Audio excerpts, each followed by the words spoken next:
4ാം ക്ലാസ്സിലെ താരീഖിലെ 9ാമത്തെ പാഠം നോക്കൂ. പാഠം 9, വിശ്വാസികൾ മദീനയിലേക്ക്. നുബുവത്തിൻ്റെ 11ാം വർഷം മദീനയിൽ നിന്ന് ഹജ്ജ് വേളയിൽ മക്കയിലെത്തിയ 6 പേരുമായി നബി തങ്ങൾ സംസാരിച്ചു. അവർ 6 പേരും ഇസ്ലാം മതം സ്വീകരിച്ചു. അതിനുശേഷം നുബുവത്തിൻ്റെ 12ാം വർഷം മദീനയിൽ നിന്നെത്തിയ 12 പേരുമായി നബി തങ്ങൾ അഖബയിൽ വെച്ച് ഒരു ഉടമ്പടി ചെയ്തു. ഇതിന് 1-ാം അഖബ ഉടമ്പടി എന്ന് പറയുന്നു. ഇനി നമുക്ക് 2-ാം അഖബ ഉടമ്പടിയെക്കുറിച്ച് ഈ പാഠത്തിൽ പഠിക്കാം. 1-ാം അഖബ ഉടമ്പടിയെക്കുറിച്ച് പഠിച്ചത് നിങ്ങൾക്ക് ഓർമ്മയില്ലേ? നുബുവത്തിൻ്റെ 13ാം വർഷം മദീനക്കാർ നബി സല്ലല്ലാഹു അലൈഹി വസല്ലമയെ കാണാൻ വന്നു. നുബുവത്തിൻ്റെ 12ാം വർഷം 1-ാം അഖബ ഉടമ്പടി നടന്നു. ഇനി 13ാം വർഷം മദീനക്കാർ നബിയെ കാണാൻ വന്നു. അവർ ഇസ്ലാം മതം സ്വീകരിച്ചു. മദീനയിലെ ഏറ്റവും പ്രധാന കുടുംബങ്ങളായിരുന്നു ഔസ്, ഖസ്റജ് എന്നീ കുടുംബങ്ങളിൽ നിന്നായി 73 പുരുഷന്മാരും 2 സ്ത്രീകളുമാണ് ആ സംഘത്തിൽ ഉണ്ടായിരുന്നത്. മദീനയിലെ ഏറ്റവും പ്രധാന കുടുംബങ്ങളായിരുന്ന ഔസ്, ഖസ്റജ്. ഔസ് എന്നും ഖസ്റജ് എന്നും പേരുള്ള 2 പ്രധാന കുടുംബങ്ങളിൽ നിന്നുള്ള 73 പുരുഷന്മാരും 2 സ്ത്രീകളുമടക്കം 75 പേരാണ് ആ സംഘത്തിൽ ഉണ്ടായിരുന്നത്. നുബുവത്തിൻ്റെ 13ാം വർഷം അവരും മിനായിൽ വെച്ച് നബി സല്ലല്ലാഹു അലൈഹി വസല്ലമയുമായി സംസാരിക്കുകയും ഉടമ്പടി ചെയ്യുകയും ചെയ്തു. അവരും മിനായിലെ അഖബയിൽ വെച്ച് നബി തങ്ങളുമായി സംസാരിക്കുകയും ഉടമ്പടി ചെയ്യുകയും ചെയ്തു. ഞങ്ങളുടെ ഭാര്യമാരെയും മക്കളെയും സംരക്ഷിക്കുന്നത് പോലെ താങ്കളെയും അനുയായികളെയും ഞങ്ങൾ സംരക്ഷിക്കും എന്ന് അവർ ഉറപ്പു നൽകുകയും മദീനയിലേക്ക് ക്ഷണിക്കുകയും ചെയ്തു. ഞങ്ങളുടെ ഭാര്യമാരെയും മക്കളെയും സംരക്ഷിക്കുന്നത് പോലെ മദീനക്കാർ ഔസ്, ഖസ്റജ് എന്നീ കുടുംബങ്ങളിൽ നിന്നുള്ള 75 പേർ, 73 പുരുഷന്മാരും 2 സ്ത്രീകളും അടങ്ങുന്ന 75 പേർ നബി തങ്ങൾക്ക് ഉറപ്പു നൽകി. ഞങ്ങളുടെ ഭാര്യമാരെയും മക്കളെയും സംരക്ഷിക്കുന്നത് പോലെ താങ്കളെയും അനുയായികളെയും ഞങ്ങൾ സംരക്ഷിക്കും എന്ന് ഉറപ്പു നൽകി മദീനയിലേക്ക് ക്ഷണിക്കുകയും ചെയ്തു. ഇതിന് 2-ാം അഖബ എന്ന് പറയുന്നു. ഇത് അറിഞ്ഞ ഖുറൈശികൾ മുസ്ലിങ്ങൾക്ക് നേരെയുള്ള അക്രമം ശക്തിയാക്കി. മദീനക്കാർ നബി തങ്ങൾക്ക് ഉറപ്പു നൽകി മദീനയിലേക്ക് ക്ഷണിക്കുകയും ചെയ്തു. ഇത് അറിഞ്ഞ ഖുറൈശികൾ മുസ്ലിങ്ങൾക്ക് നേരെയുള്ള അക്രമം ശക്തിയാക്കി. ഈ 2-ാം അഖബ ഉടമ്പടി നടന്നത് നുബുവത്തിൻ്റെ 13ാം വർഷമാണ്. ഇതോടെ നബി സല്ലല്ലാഹു അലൈഹി വസല്ലമ തങ്ങൾ അനുയായികളോട് മദീനയിലേക്ക് പോകുവാൻ പറഞ്ഞു. നബി തങ്ങൾക്ക് നേരെയുള്ള അക്രമം ശക്തമാക്കി. നബി തങ്ങൾക്കും മുസ്ലിങ്ങൾക്കുമെതിരെയുള്ള അക്രമം, മക്കയിലെ ഖുറൈശികളിൽ നിന്നുള്ള അക്രമം ശക്തമായപ്പോൾ നബി തങ്ങൾ അനുയായികളോട് മദീനയിലേക്ക് പോകുവാൻ പറഞ്ഞു.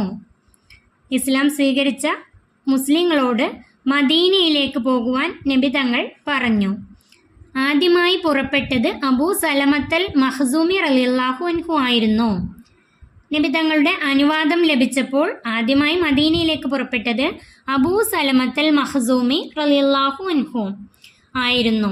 അബൂ സലമയെ തടയുവാൻ ഖുറൈശികൾ ശ്രമിച്ചു. എന്നാൽ അവർക്ക് അതിന് കഴിഞ്ഞില്ല. ഇവരെ ആക്രമിക്കുക മാത്രമല്ല, മദീനയിലേക്ക് പുറപ്പെട്ട അബൂ സലമയെ തടയുവാനും ഖുറൈശികൾ ശ്രമിച്ചു. എന്നാൽ അവർക്ക് അതിന് കഴിഞ്ഞില്ല. തുടർന്ന് ഓരോരുത്തരായി മദീനയിലേക്ക് പുറപ്പെട്ടു. രാത്രിയിൽ ആരും കാണാതെ രഹസ്യമായിട്ടായിരുന്നു യാത്രകൾ. രാത്രി സമയത്ത് മറ്റാരും കാണാതെ രഹസ്യമായി യാത്ര ചെയ്തു. ഉമർ റളിയല്ലാഹു അൻഹു പരസ്യമായിട്ടായിരുന്നു പോയത്. എന്നാൽ ഉമർ റളിയല്ലാഹു അൻഹു പരസ്യമായിട്ടായിരുന്നു പോയത്. 2-ാം ഖലീഫയായിരുന്നു. പിന്നീട് 2-ാം ഖലീഫയായിരുന്ന ഉമർ റളിയല്ലാഹു അൻഹു മദീനയിലേക്ക് പോയത് പരസ്യമായിട്ടായിരുന്നു. നബി സല്ലല്ലാഹു അലൈഹി വസല്ലമ, അബൂബക്കർ റളിയല്ലാഹു അൻഹു, അലി റളിയല്ലാഹു അൻഹു, സെയ്ദ് ബിൻ ഹാരിസ റളിയല്ലാഹു അൻഹു തുടങ്ങിയവരും മക്കയിൽ നിന്ന് രക്ഷപ്പെടാൻ ഒരു മാർഗവുമില്ലാത്തവരും ഒഴിച്ച് വിശ്വാസികളെല്ലാവരും മദീനയിൽ എത്തിച്ചേർന്നു. നബിതങ്ങളും അബൂബക്കർ റളിയല്ലാഹു അൻഹു, അലി റളിയല്ലാഹു അൻഹു, സെയ്ദ് ബിൻ ഹാരിസ റളിയല്ലാഹു അൻഹു തുടങ്ങിയവരും, അതുപോലെ തന്നെ മക്കയിൽ നിന്ന് രക്ഷപ്പെടാൻ ഒരു മാർഗവും ഇല്ലാത്തവരും, മക്കയിൽ നിന്നും പുറത്ത് കടക്കുവാൻ, മദീനയിലേക്ക് കടക്കുവാൻ ഒരു മാർഗവും ഇല്ലാത്തവരും, ഖുറൈശികളുടെ കണ്ണിൽ പെടാതെ മദീനയിലേക്ക് കടക്കുവാൻ ഒരു മാർഗവും ഇല്ലാത്തവരും ഒഴിച്ച് വിശ്വാസികളെല്ലാവരും മദീനയിൽ എത്തിച്ചേർന്നു. നുബുവത്തിൻ്റെ 13-ാം വർഷമാണിത്. നബിതങ്ങൾ ഹിജ്റ പോയത്, മദീനയിലേക്ക് ഹിജ്റ പോയത് 53-ാം വയസ്സിലാണ്. 40 വയസ്സിൽ നബിതങ്ങൾക്ക് നുബുവത്ത് ലഭിച്ചു. 53-ാം വയസ്സിൽ മദീനയിലേക്ക് ഹിജ്റ പോയി. നുബുവത്തിൻ്റെ 13-ാം വർഷമാണിത്. 2ാം അഖബ ഉടമ്പടിക്ക് ശേഷമാണ് നബിതങ്ങളും വിശ്വാസികളും മദീനയിലേക്ക് ഹിജ്റ പോയത്. തദ്രീബാത്ത്. ഇനി നമുക്ക് ഈ പാഠത്തിലെ പഠന പ്രവർത്തനങ്ങൾ നോക്കാം. 1. ഉത്തരം പറയാം. അതിൽ 1-ാമത്തെ ചോദ്യം, 1-ാം അഖബ ഏതു വർഷത്തിൽ ആയിരുന്നു?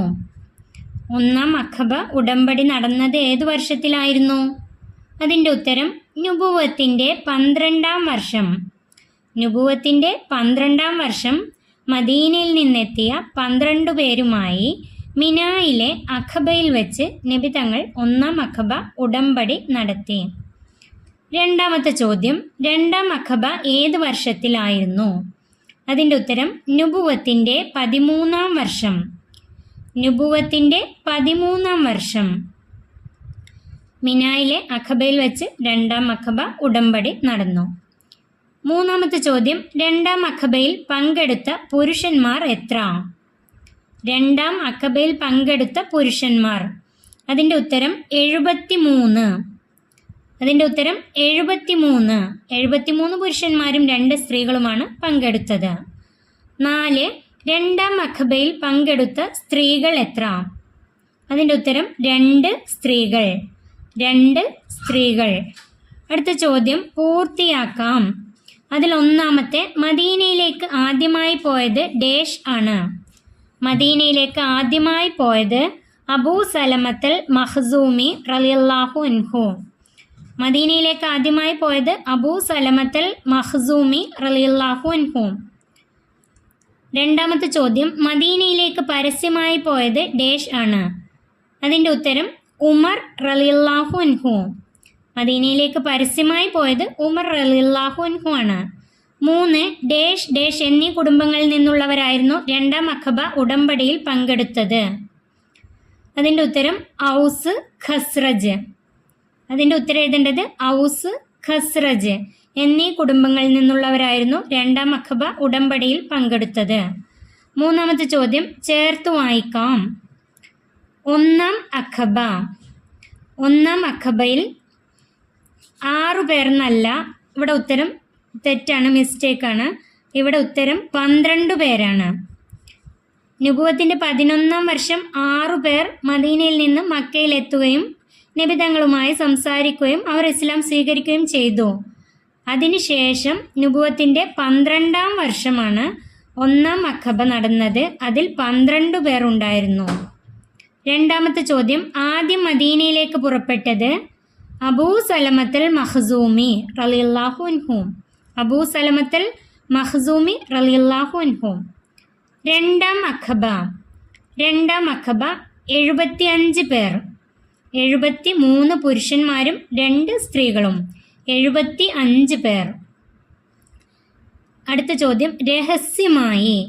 രഹസ്യമായി രാത്രി യാത്ര. രഹസ്യമായി രാത്രി യാത്ര. ഇതിൽ 1-ാം അഖബ 12 പേർ. ഇവിടെ 6 അല്ല 12 പേർ എന്നാണ്. ഈ പാഠം ഇവിടെ അവസാനിക്കുന്നു. 4-ാം ക്ലാസ്സിലെ പ്രിയപ്പെട്ട കുട്ടികൾക്ക് വീഡിയോ ഉപകാരപ്പെട്ടാൽ ചാനൽ സബ്സ്ക്രൈബ് ചെയ്യാനും വീഡിയോക്കൊരു ലൈക്ക് ചെയ്യാനും മറക്കല്ലേ.